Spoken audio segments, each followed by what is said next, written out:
Stay tuned for further updates.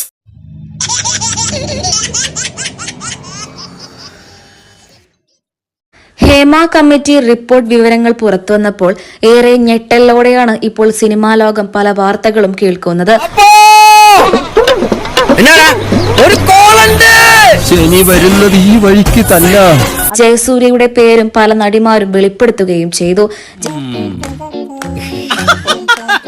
എന്റെ കർത്താവേ, ഇവനെയൊക്കെ വെച്ച് നോക്കുമ്പോ ഞാൻ എന്ത് മര്യാദക്കാരനാ.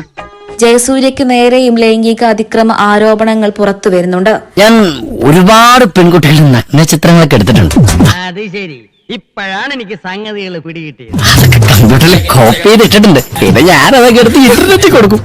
അപ്പൊ കിട്ടുന്ന ഒരു സുഖമുണ്ടല്ലോ, പറയാതിരിക്കാൻ പറ്റിയല്ല. ഈ ആണുങ്ങൾക്കൊരു നെലിയുണ്ട്, അത് നിങ്ങളായിട്ട് നശിപ്പിക്കരുത് എന്നൊരു അപേക്ഷയുണ്ട്. അന്യന്റെ ഭാര്യയെ അന്യന്റെ സ്വകാര്യ ജീവിതത്തിലായിരുന്നു സുഗതൻ. ബാത്റൂമിന്റെ അടുത്ത് വെച്ച് സാരി ശരിയാക്കുന്നതിനിടയിൽ ജയസൂര്യ തന്നെ ഒട്ടും പ്രതീക്ഷിക്കാതെ കെട്ടിപ്പിടിച്ചു എന്നായിരുന്നു നടി ആരോപിച്ചത്.